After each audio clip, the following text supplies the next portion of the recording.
kita semua dapat berkumpul di tempat ini, di Masjid Raudatul ini, dengan niat ikhtiar untuk mencari ilmu bersama dengan Ustaz kita pada hari ini, Ustaz Budiman Iskandar, dengan tema Jangan Meremehkan Kebaikan. Salawat dan salam tak lupa semoga tercurah selalu kepada teladan kita, panutan kita, Nabi Muhammad Rasulullah Sallallahu Alaihi Wasallam, dan semoga kita termasuk umatnya yang telah mendapatkan syafaat di yaumil akhir. Amin amin ya rabbal alamin. Baiklah ibu-ibu semuanya, karena Ustaz telah hadir, mari kita sama-sama menyiapkan hati kita, mengosongkan pikiran kita, gelasnya kosongin dulu supaya nanti terisi mudah-mudahan dengan baik dan maksimal tausiah dari Ustaz pada hari ini. Ibu-ibu semuanya siap?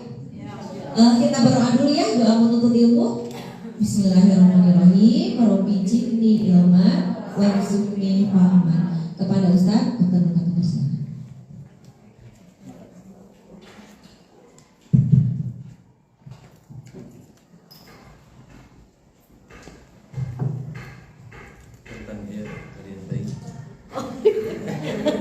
Banyak properti segala ayahnya reveal.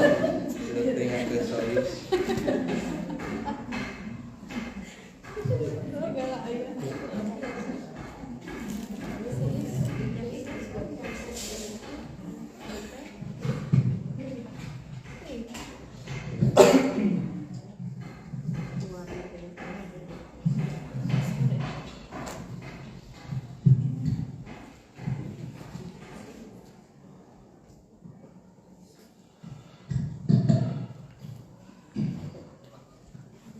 Innal hamdalillah nahmaduhu wa nasta'inuhu wa nastaghfiruh wa na'udzu billahi min syururi anfusina wa sayyiati a'malina man yahdihillahu fala mudhillalah wa man yudlil fala hadiyalah.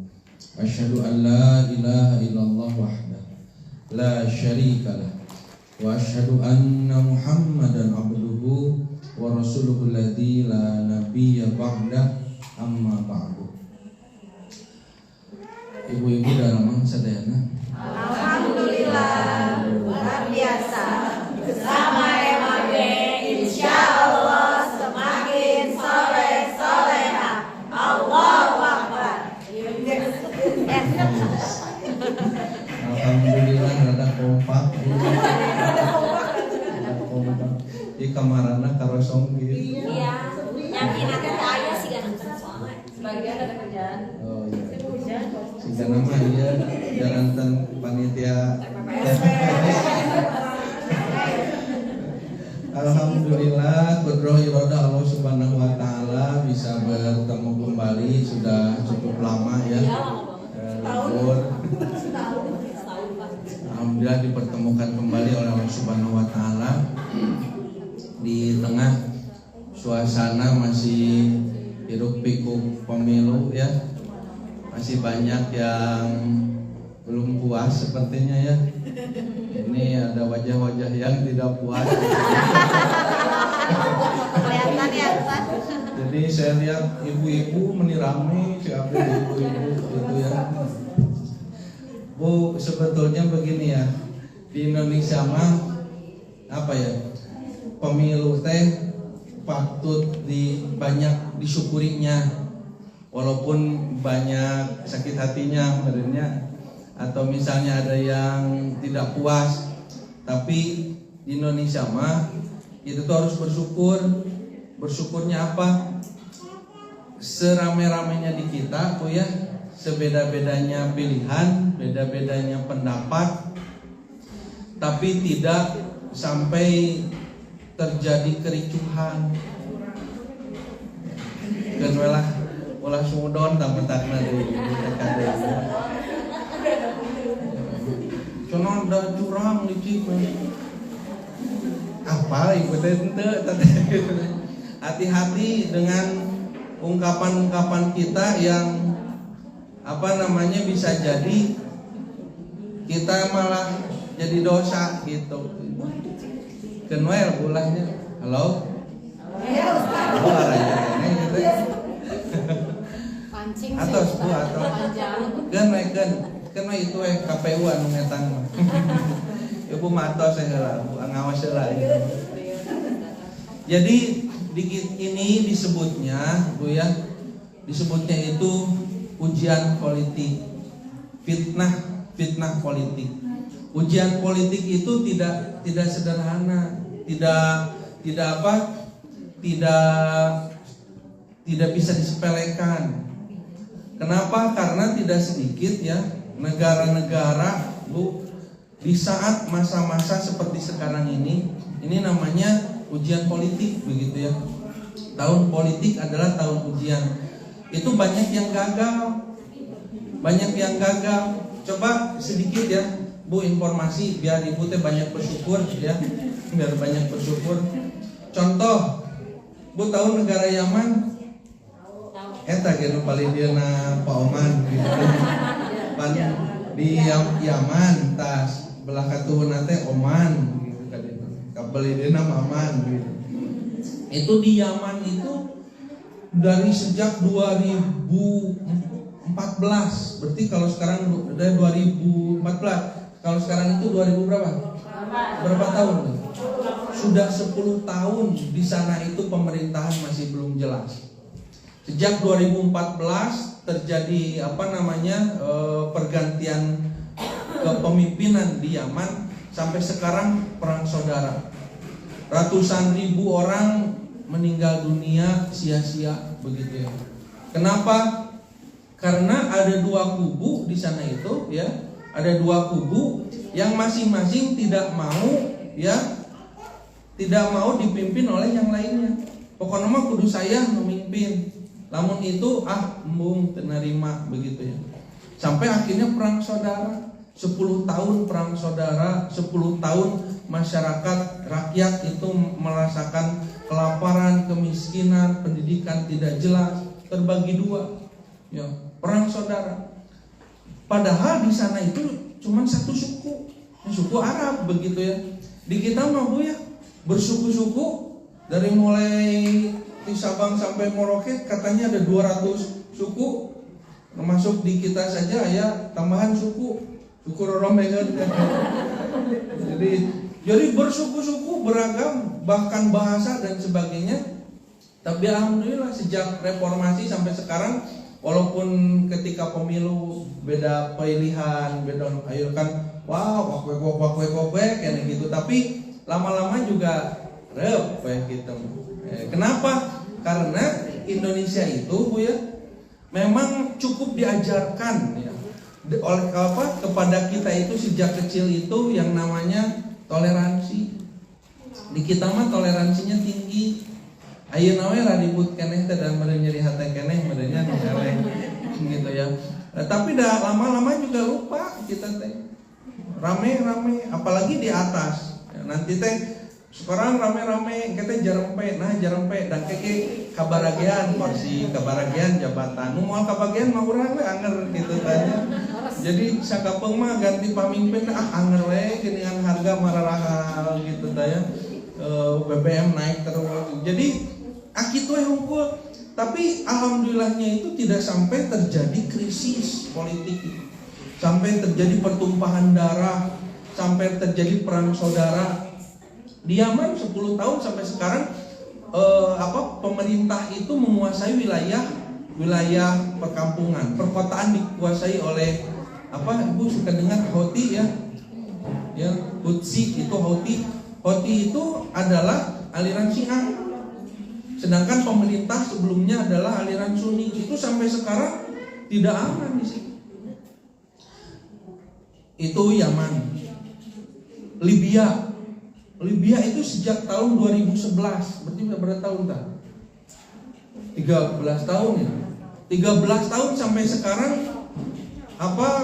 tidak aman di sana. Kenapa? Perebutan kekuasaan sampai sekarang terus menerus begitu. Pasca tewasnya Muammar Gaddafi gitu ya.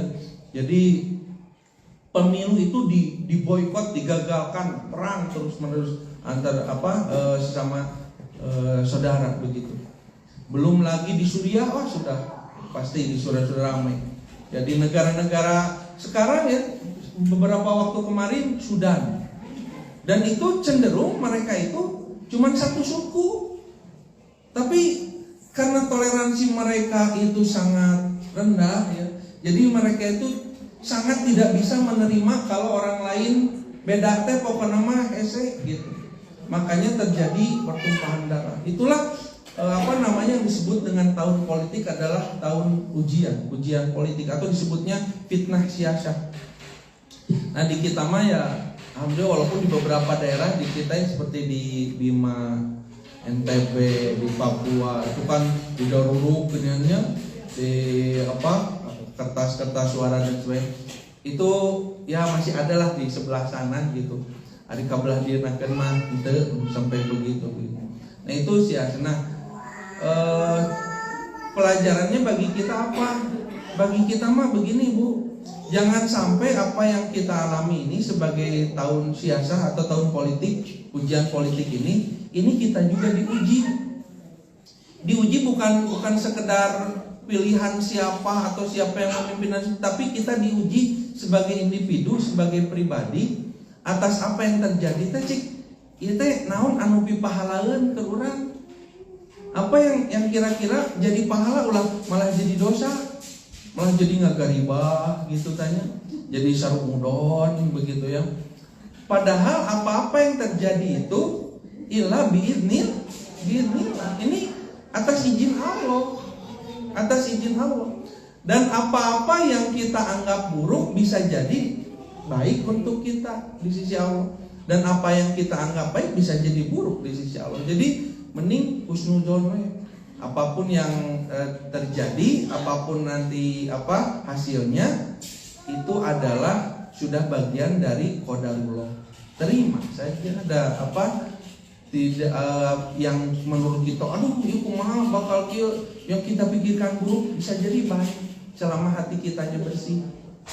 Apa yang kita pikirkan baik juga bisa jadi buruk begitu selama pikiran dan hati kita kotor begitu. Makanya mending sekarang mah ambil sikap apa yang kira-kira bakal jadi pipahalaeun gitu ya. Apa yang terjadi itu jangan sampai malah jadi dosa. Jadi banyak dosa kita teh, banyak menghamburkan kata-kata yang tidak berguna, tidak berfaedah gitu ya. Capek kita gitu dengan ucapan kita, dengan jari kita segala diketik netizen gitu tanya. Jadi sudah saja begitulah ya, yang penting kita ikhtiar yang baik, kemudian beramal yang terbaik. Mudah-mudahan Allah wujudkan negara atau negeri kita ini, negeri Indonesia ini menjadi negeri yang makmur ya, yang Allah berkahi begitu ya. Dan keberkahan itu sebetulnya begini, sedikit lagi ya sebelum kamu tema ya tadi. Dah tuh ibu-ibu dah mancing-mancing nanti ramai ibu-ibu unggul. Ibu-ibu di publik tanya dibahasnya segede gitu. Jadi begini Bu ya, pemimpin itu ya kata Nabi itu adalah gambaran yang dipimpin.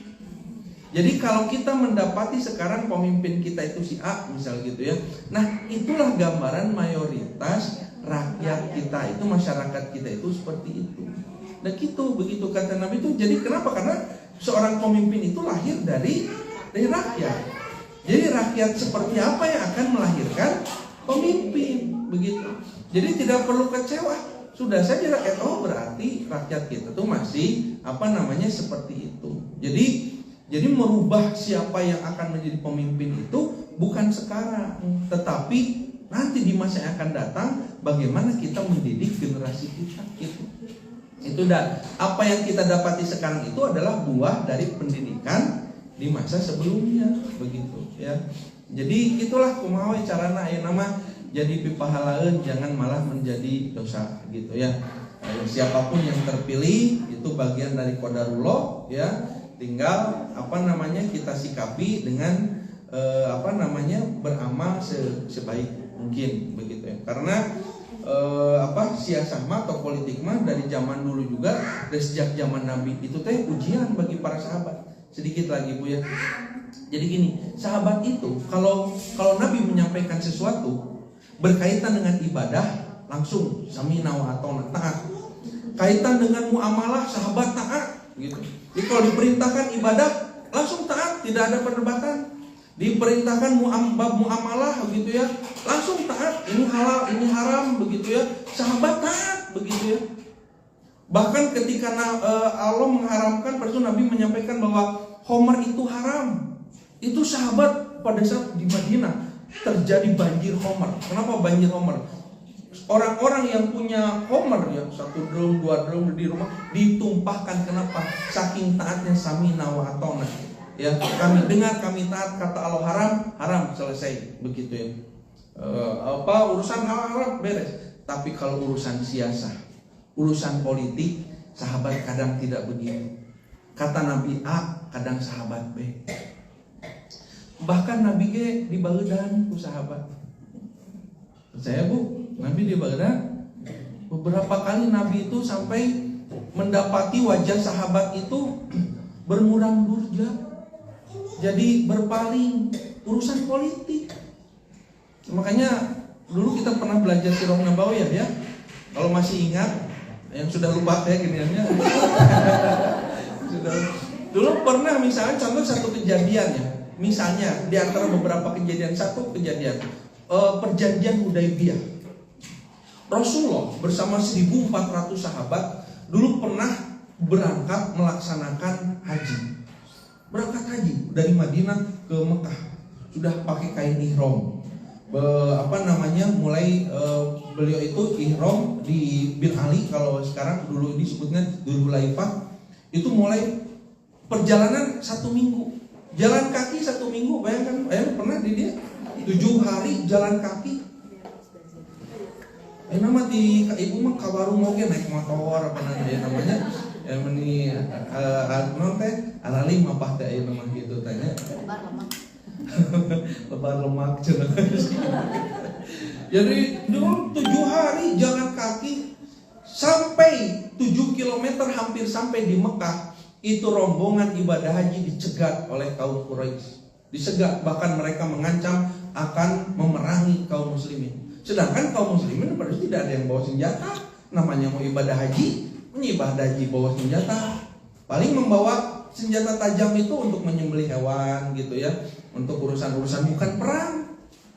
Nah, dicegat. Sampai kata para sahabat, ya Rasulullah, kita lanjutkan saja perang, walaupun sampai titik darah penghabisan, kita mati di sini, begitu kan syahid. Sebentar kata Rasulullah, jangan dulu emosi. Oh, ke emosi. Terjol gitu tak. Tenang cik Rasul. Diutuslah oleh Rasul utusan kepada orang Quraisy untuk mengatakan bahwa kami ini hanya sekedar mau ibadah haji, bukan mau perang. Jangan dihalangi. Orang Quraisy tidak terima, pokoknya mah temenang. Sampai akhirnya mereka pun mengirim utusan kepada Nabi, mau melakukan perjanjian. Nah, nanti disebutnya perjanjian Hudaybiyah. Ditulis perjanjian Hudaybiyah. Juru tulisnya Ali bin Abi Thalib. Apa kata orang Quraisy? Muhammad begitu ya. Saya persingkat saja ya, Muhammad bikin kesepakatan. Baik kata Rasulullah itu. Kesepakatannya apa? Pertama kata orang Quraisy itu, kaum muslimin tidak boleh melanjutkan haji tahun ini. Jadi yang sudah hampir sampai ke Mekah itu tidak boleh dilanjutkan, ulang lagi. Kalau mau nantilah tahun depan diulangi lagi begitu. Jadi tidak boleh, harus kembali lagi. Lalu Nabi pada situ menyetujui, kata Nabi, baiklah begitu, karena kondisi kata Nabi ini sudah tidak kondusif. Ditulis oleh Ali pada situ perjanjian, para sahabat tidak setuju. Ya Rasulullah, kenapa begitu? Kenapa kita harus kembali?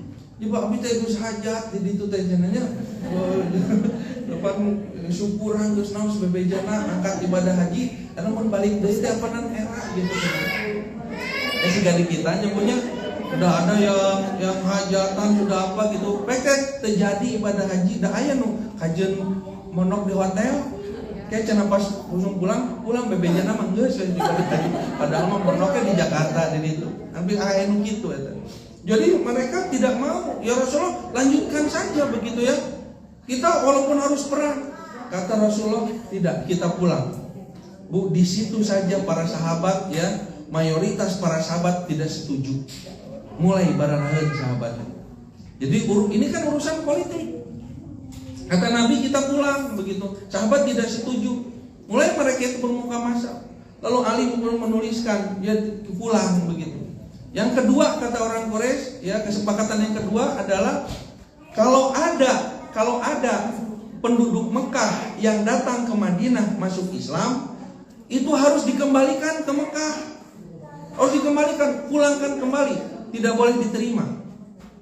Sebaliknya, kalau ada penduduk Madinah ya atau orang Islam yang murtad keluar dari agama Islam, maka mereka akan diterima di Mekah, tidak akan dikembalikan. Penglici kata teh. Tapi Nabi pada saat itu menyepakati. Tulis kata Nabi, eta Umar bin Khattab geus gegel, ya Rasulullah. Ya Rasulullah, saya tidak terima begitu ya. Ini kita diperlakukan seperti ini begitu, dinistakan seperti ini. Sampai poin terakhir itu apa? Gencatan senjata 10 tahun antara kaum muslimin dengan orang Quraisy. Beres penandatanganan perjanjian Hudaybiyah, para sahabat baraheun kan Nabi teh.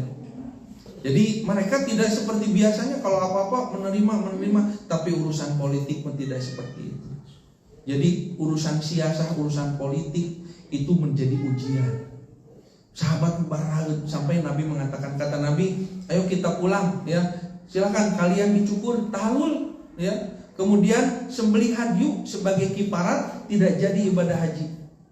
Ada sahabatnya cari cing ya Bu. Oleh Nabi diperintahkan dicukur, sahabat itu diam saja begitu. Kata Nabi, kenapa ini? Sahabat itu mereka itu tidak apa?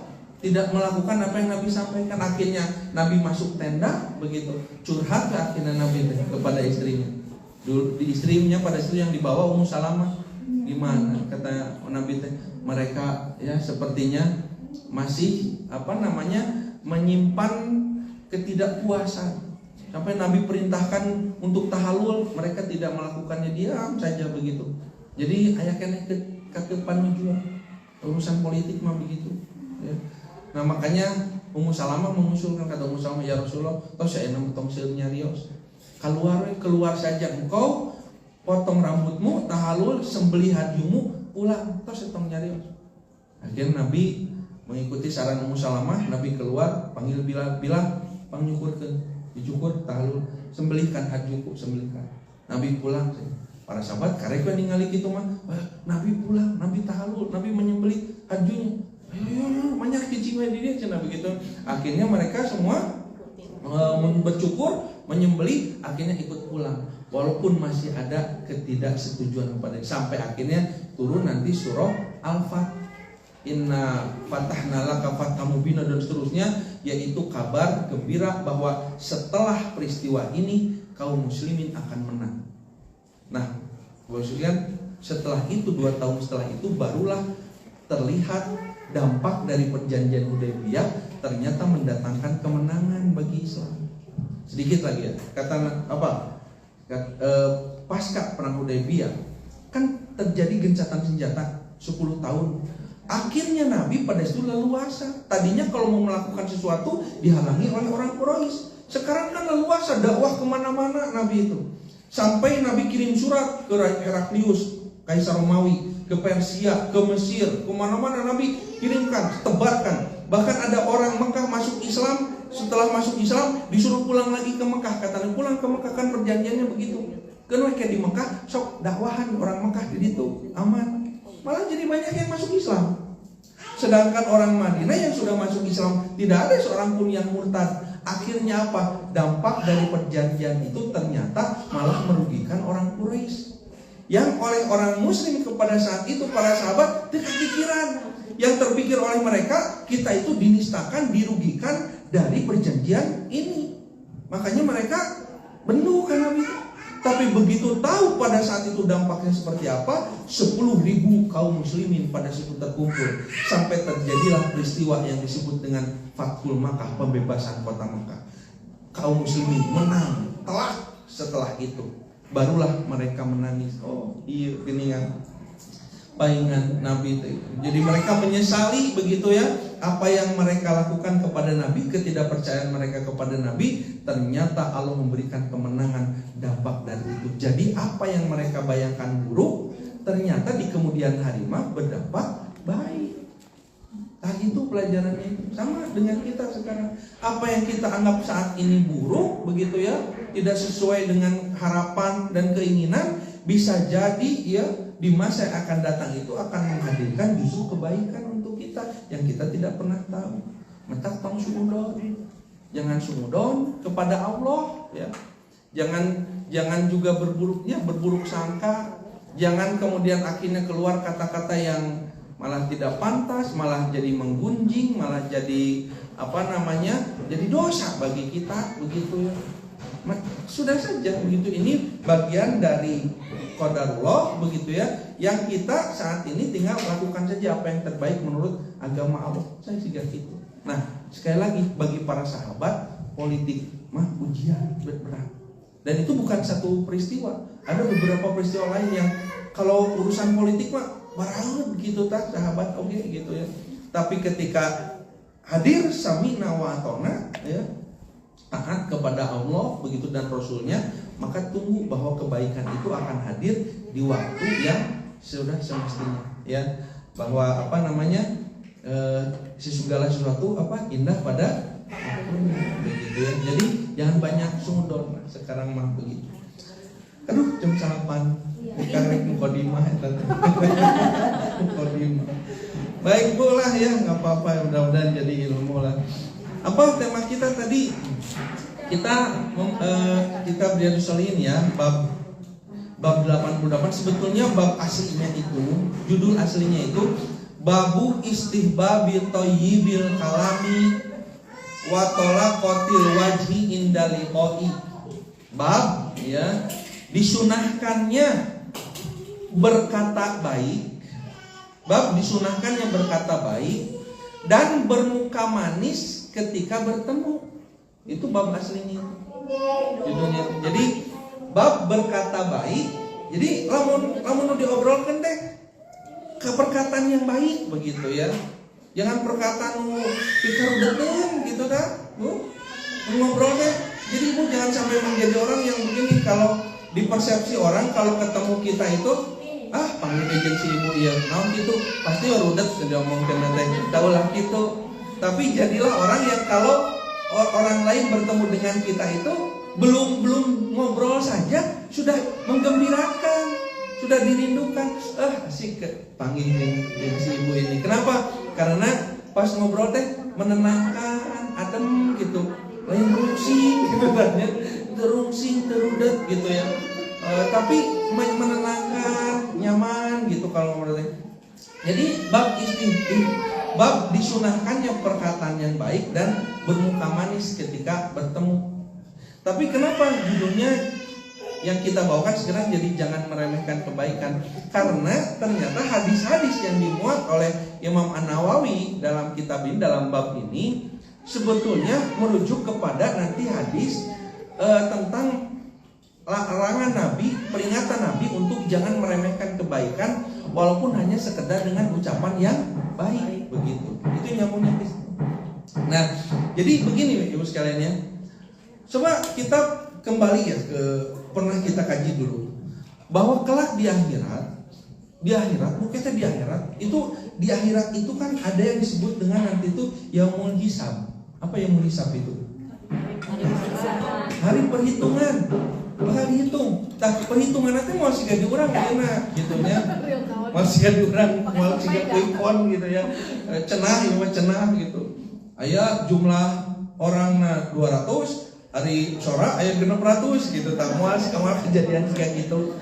Di akhirat itu yaumul hisab, itu perhitungan seadil-adilnya perhitungan. Moal aya was curang, licik, moal aya. Di sana itu betul-betul perhitungan itu sampai detail ya, sampai sedemikian rupa. Apik pisan. Tah siga bapak-bapak petugas banknya rapih pisan ya. Apik 0,1 oge kapenat gitu ya. Rapih orang-orang akuntan. Jadi Perhitungan itu betul-betul, makanya nanti di akhirat itu kita akan dapati satu kondisi, Ibu ya. Kita itu mencoba Sunda mana kokoreh. Apa kokoreh, Bu? Ibu pernah kejadian begini, Ibu teh mau beli sesuatu, mau belanja sesuatu, pas si harga nate misalnya 100.000 gitu, 100.000. Ada atasnya dinu dompet Ibu teh receh unggul. Aduh itu 100.000. Dikurang. Wah, aya 10.000, 20.000, 30.000 dihitung gitu. Sampai 80.000 aya. Aduh kurang 10.000 deui. Kurang. Aya 5.000, aya 2.000-an. Ya, 1, 2, 3, 4. Aduh kurang kene 6.000. Kurang deui. Dabu eta Gusti korehan di saku sugan aya. Nah, kurang 2.000 deui. Korehan nih gitu. Pernah mengalami seperti itu sampai akhirnya teu kapanggih tah kurang 2.000. Kumaha nepikeun ka teh tulus dan teu bisa ditawar. Bisa ditawar 2.000 oke nya. Dan bandrolna sakitu begitu ya. Beli kurang-kurang tidak kita dapati. Maka apa yang terjadi? Pan teu tulus eta teh. Jadi apa? Jadi tidak kita dapatkan barang yang kita inginkan, pulang dengan tangan kosong. Kenapa? Terbilang kurang 2.000. Ibu tegus pokoknya. Nah, di akhirat itu, Bu ya, akan ada kita temui orang-orang yang nanti itu bisa jadi kondisi itu seperti itu. Saking apa? Saking pas-pasana amal soleh.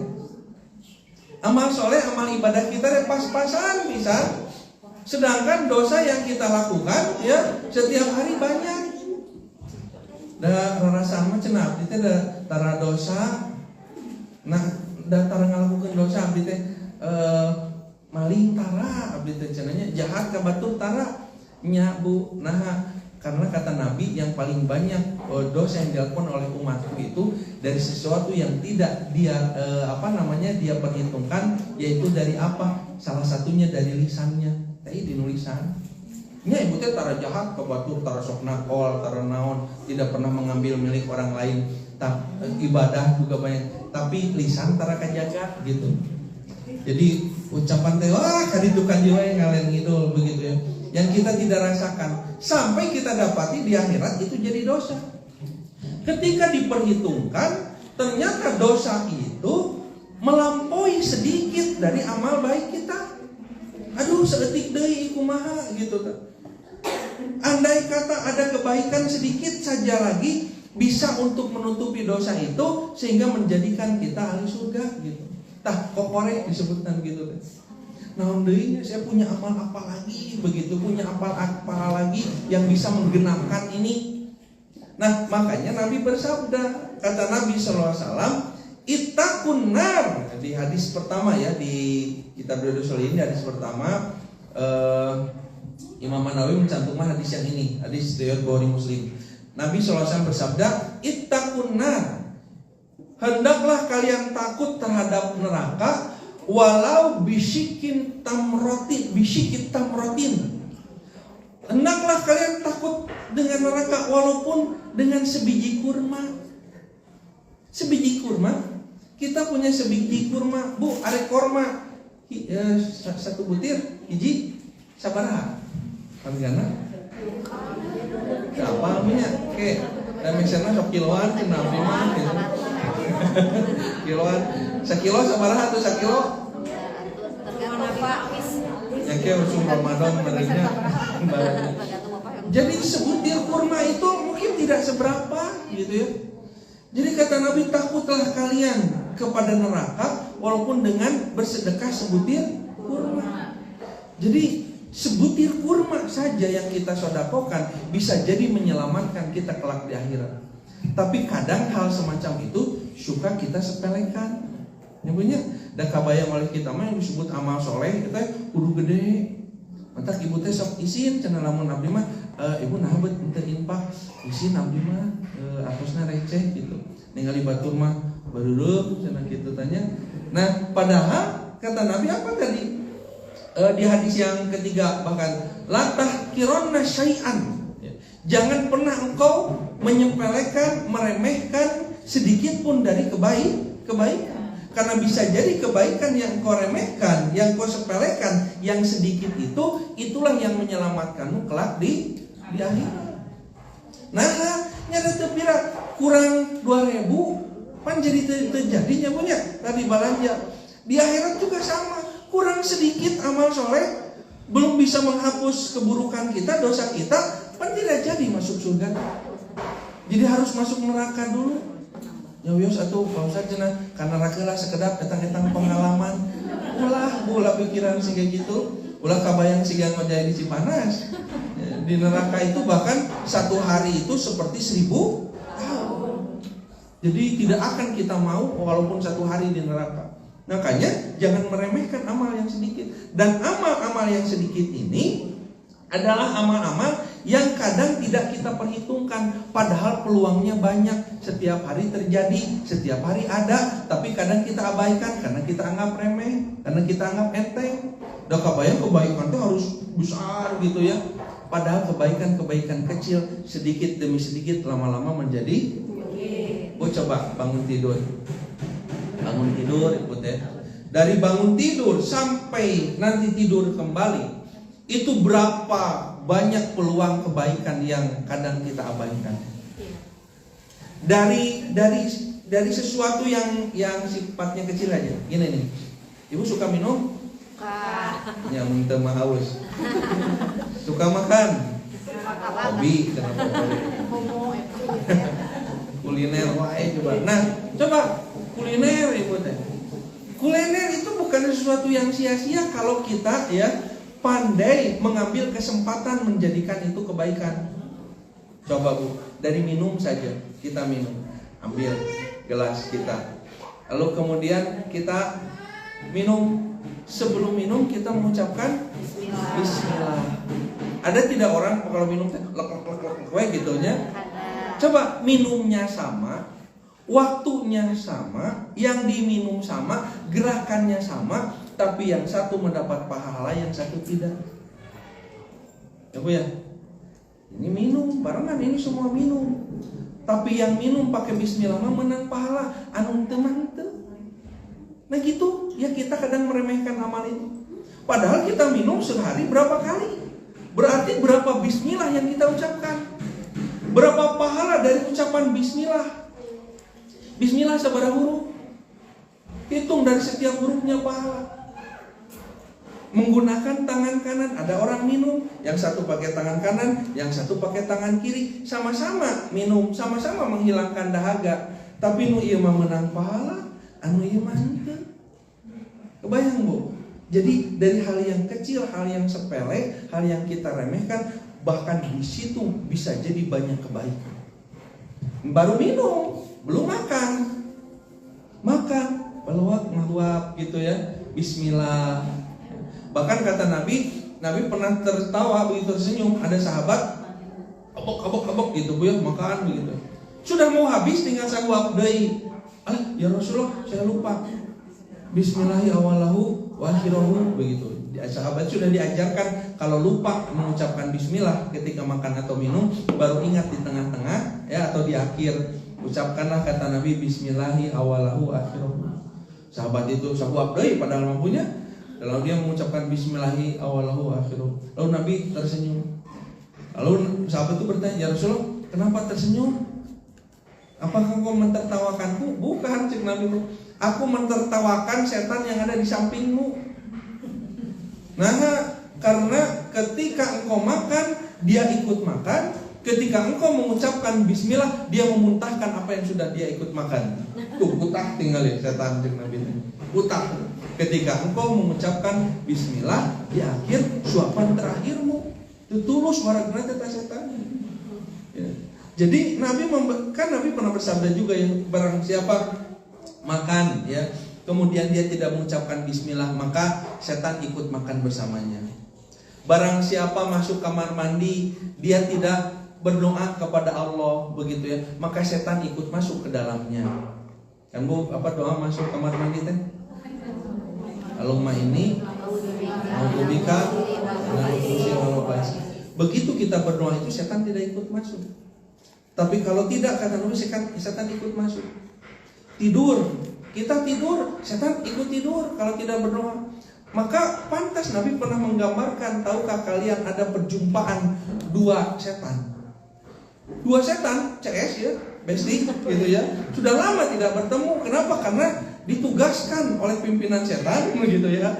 Si A ditugaskan kan itu, si B ditugaskan kan itu. Padahal CS nanti tuh kamu tugas kamu mengganggu, menggoda si itu, tugas kamu menggoda si itu. Sudah lama dua setan itu bertemu. Nah, ari nu hiji mahnya pegang bunya.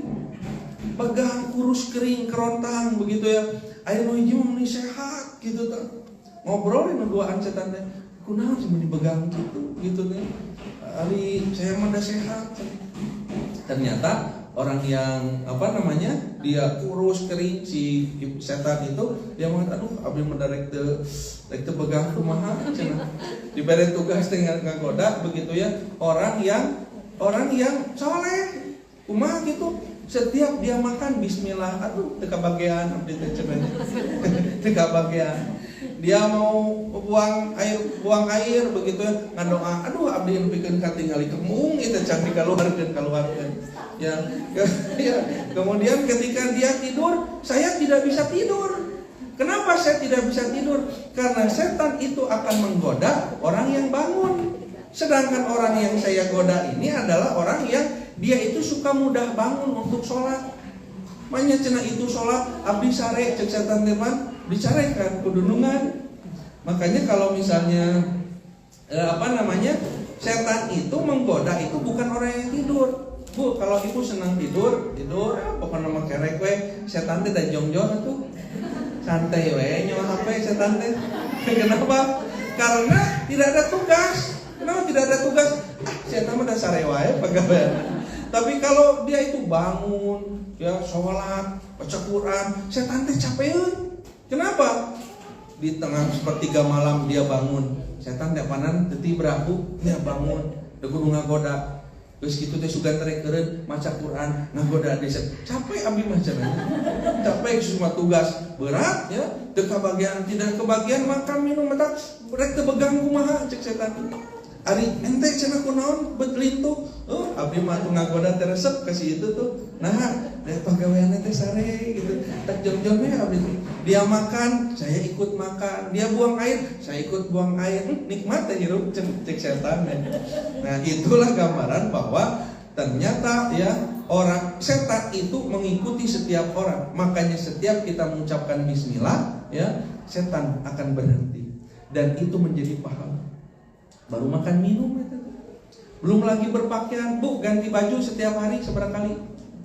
Pakai kerudung setiap hari berapa kali?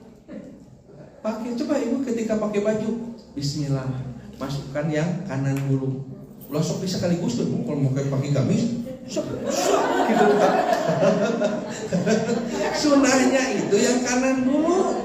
Mau usah imah gamisnya sok gerak gamis, kanan dulu bisa tidak? Bisa kanan dulu, setelah itu kiri. Ibu kan yang karetnya, gitu kan. Pakai rok sekaligus. Gitu. Kalau kita mendahulukan yang kanan, Nabi itu kata sahabat itu yuhibbut tayammuna ya fi kulli syai. Nabi itu senang mendahulukan yang kanan dalam segala sesuatu, termasuk ketika beliau berpakaian ya, bersisir, nyisiran. Bu nyisiran sok di mana heula? Cenah Ustaz masa kalau baik gitu kayu. Makanya sekali lagi ya itulah karena kita suka meremehkan amal, meremehkan kebaikan. Tidak dianggap bahwa berpakaian, memakai sisir, pakai sendal begitu ya, naik kendaraan, padahal itu peluang kebaikan semuanya. Dipahalaeun unggul. Makanya setiap hari kita berpakaian tapi pahala tidak ada. Tapi ada orang setiap hari berpakaian, pahala numpuk. Makanya kadang nanti ketika di akhirat itu ada orang yang ketika dihisab pahalanya banyak, ketika ditanya amal besar apa yang kamu kerjakan, ditanya ternyata tidak ada amal besar. Amal kecil, tapi yang kecil itu ya begitu numpuk, begitu sedikit-sedikit. Dari berpakaian, pakai sendal kanan dulu, mencopot kemudian kiri, jangan diremehkan. Itu teh kebaikan. Pakai baju bersisir, Nabi bersisir atau bercukur. Ibu potong rambut, suka potong rambut. Pernah teh Bu ka tukang salon teh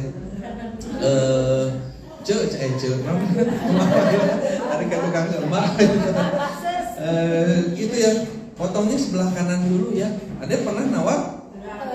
Jangan pewek duduk. Ibu mau di gimana kan? Mau di apa? Di segi, mau di apa? Mau di apa gitu. Itu yang ngumpul. Pernah tidak ibu teh misalnya yang kanan dulu ya gitu. Dan oke anggar bakal yang kiri gitu ya. Mau tengah dulu, mau mana dulu, ujung-ujungnya mah sama di sini. Cuman yang pernah bilang nggak yang kanan dulu ya gitu. Jarang. Nabi kalau bercukur ke yang nyukurnya itu potonglah sebelah kanan dulu, lalu ke sebelah kiri katanya. Baca bismillah. Jadi pahala. Lu kasalon teh jadi pahala. Mau ibu kan kasalon seberapa kali gitu tanya, minta dipotong tuh yang kanan dulu. Jadi pahala. Nah, itu kenapa makanya babnya itu bab jangan meremehkan kebaikan. Karena sesungguhnya hal-hal kecil yang kita lakukan bisa jadi pahala kalau kita menyadari itu adalah peluang pahala. Jadi bisa jadi kebaikan itu besar di akhirat itu bukan karena ibu sudah berjihad fisabilillah, bukan karena sudah berjuang gitu ya, yang besar, bisa jadi dari hal-hal yang kecil. Segera lakukan begitu ya, karena setiap yang kecil itu akan menjadi kebaikan yang banyak. Ini sudah habis ya waktunya. Saya bacakan sedikit lagi ya sampai tamat ya hadisnya. Ittaqun nar walau bisyiki tamratin, takutlah kalian kepada neraka walaupun dengan sebutir kurma. Yang menunjukkan walaupun sedikit sok lakukan. Paman lam yajid, kalau tidak punya sebutir kurma saja tidak punya, kata Nabi, fabi kalimatin thayyibatin, sok atau ngomong yang baik, ngomong yang benar jadi pahala. Jadi jangan ngomong yang enggak lah, jangan ngomong yang tidak produktif, ngomong teh yang mengandung hikmah, yang bisa itu jadi pahala. Di hadis berikutnya, wal kalimatut thayyibatu shadaqatun, kalimat yang baik itu adalah sedekah. Setiap ucapan teh jadi sedekah. Jangan malah jadi pidosaeun gitu ya. Jadi sedekah, jadi kebaikan-kebaikan yang diucapkan. Terakhir, wala tahqiranna syai'an minal ma'rufi walau antal ko akhaka biwajhin tolikin. Janganlah meremehkan kebaikan sedikit pun, walaupun hanya sekedar engkau menemui saudaramu dengan wajah yang berseri. Ulah tiap panggil teh baeud begitu. Jadi bukan baeud, kanu jempe wae, kanu balem wae. Di nu bahasa Arab disebutnya teh jumud.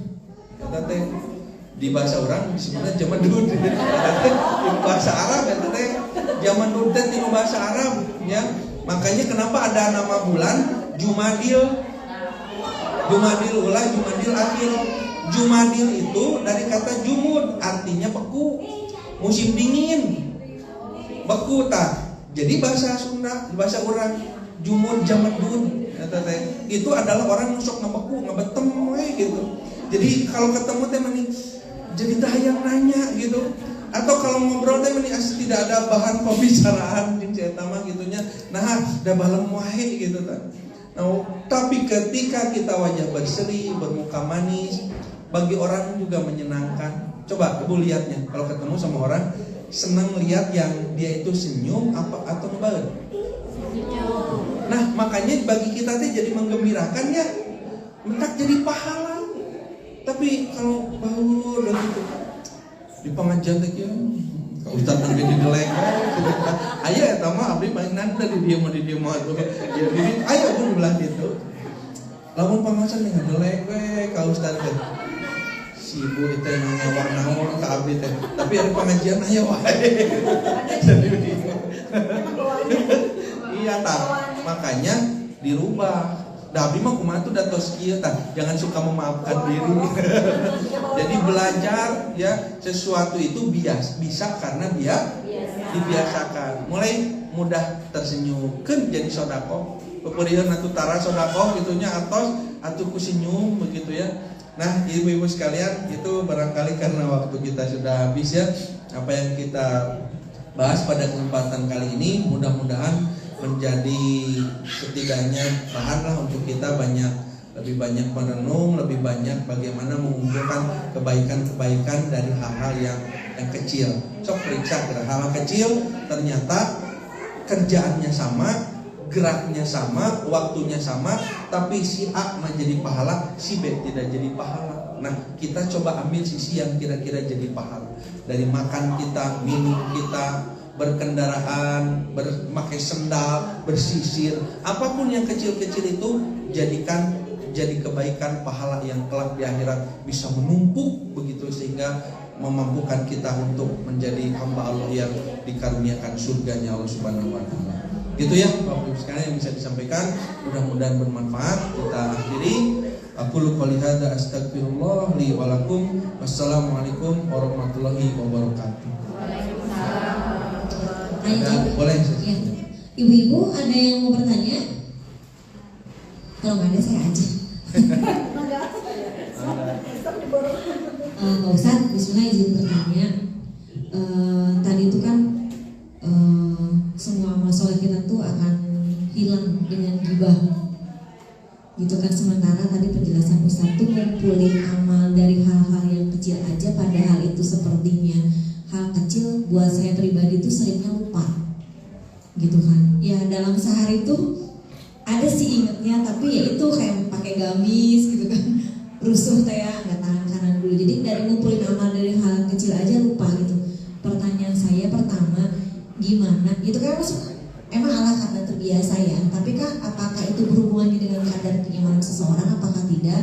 Bagaimana supaya kita bisa mengumpulkan amalan-amalan kecil tersebut jadi hal terbiasa, jadi tertanam dalam jiwa gitu Ustaz? Itu pertanyaan pertama. Terus yang kedua, ini masalah gibah ya Ustaz. Ibu-ibu ada mensesah pisannya Ustaz ya. Saya akui lah Ustaz gitu. Gibah tuh kan kita membicarakan hal yang memang fakta ya, tapi pengen aja gitu ngomong gitu. Ada nggak sih Ustaz amalan yang ketika kita udah gibah supaya nggak jadi kita bangkrutnya gitu? Diampunilah gitu meskipun kita udah gibah. Ya, assalamualaikum warahmatullahi wabarakatuh. Ya. Yang pertama apa tadi kan berkaitan dengan membiasakannya kebaikan. Jadi gini, ada yang disebut dengan istilah di dalam agama itu riyadhah, latihan. Ya, latihan untuk melakukan menjadikan sesuatu menjadi jadi akhlak, jadi kebiasaan. Jadi gini tahapan itu. Akhlak itu kan sudah kita bahas oke. Akhlak itu adalah sebuah kebiasaan. Sesuatu yang sudah biasa itu akhlak namanya. Bisa jadi akhlak baik ataupun akhlak buruk. Seperti misalnya ibu jalan jatuh tersandung misalnya. Terus apa yang keluar dalam lisan kita? Jeduk adau atau innalillahi atau apalagi ya? Atau jadi itu akhlak. Jadi keluar dari seseorang karena sudah menjadi kebiasaan, maka ketika refleks dia akan melakukan tindakan seperti apa yang dia biasakan. Tapi apakah kebiasaan itu tiba-tiba? Tidak. Kebiasaan itu harus dimulai.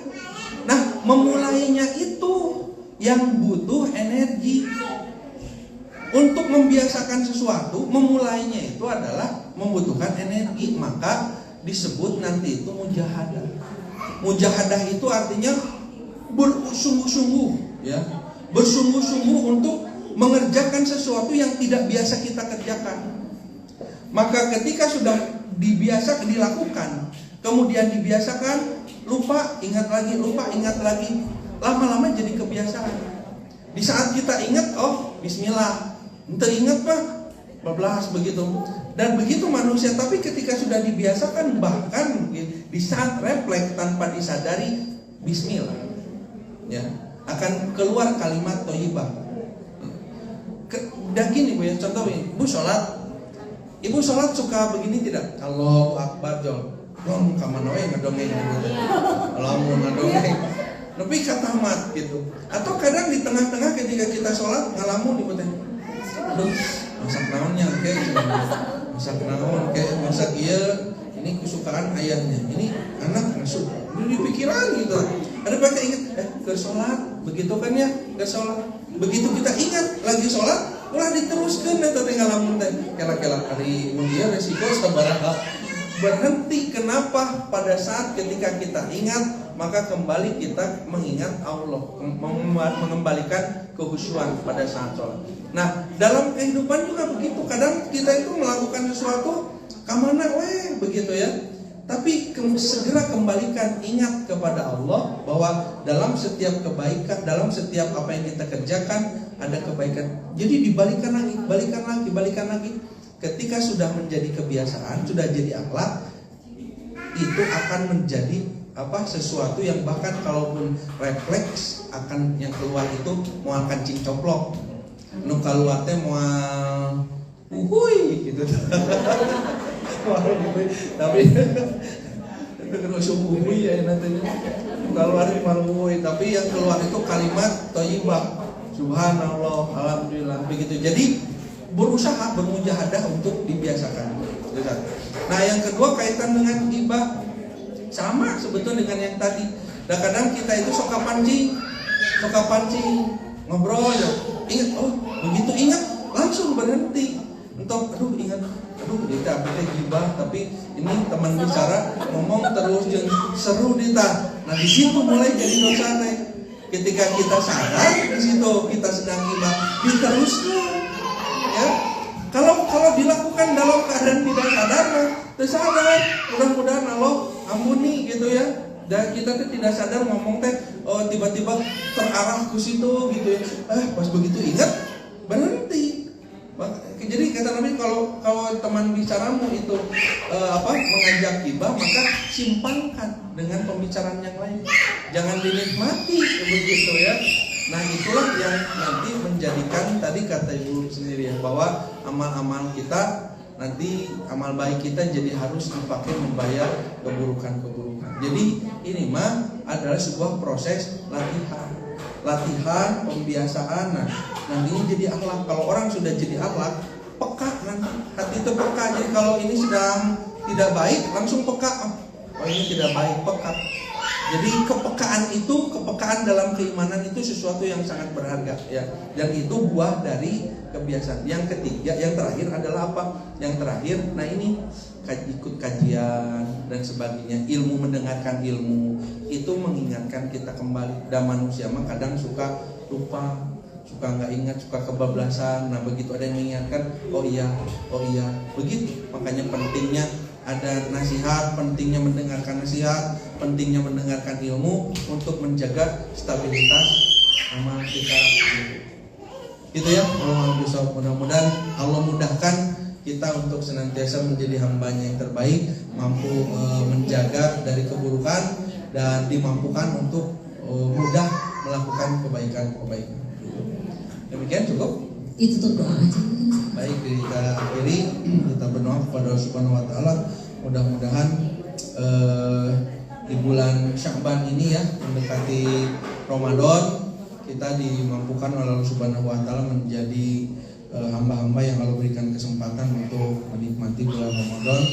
Kita berdoa kepada Allah Subhanahu wa taala, hamdan syakirin, hamdan naimin, hamdan yuafi ni'amahu wa yukafi mazidah. Rabbana walakal hamdu kama yanbaghi li jalali wajhikal karim wa azimi sultanik. Rabbana la tuzigh qulubana ba'da idh hadaytana wa hab lana min ladunka rahmah innaka antal wahhab. Rabbana dzalamna anfusana wa illam taghfir lana wa tarhamna lanakunanna minal khasirin. Rabbana ighfir lana dzunubana wa kaffir 'anna sayyi'atina wa tawaffana ma'al abrar. Allahumma bima 'allamtana wa 'allimna ma yanfa'una wa zidna ilma. Rabbi zidna ilma warzuqna fahma. Allahumma inna nas'aluka ridhaka wal jannah wa na'udzubika min sakhatika wan nar. Allahumma ighfir lana wa liwalidina warhamhuma kama rabbayuna shighar. Rabbana hab lana min azwajina wa dzurriyyatina qurrata a'yun waj'alna lil muttaqina imama. Rabbana atina fid dunya wa fil akhirati hasanatan wa qina adzabannar.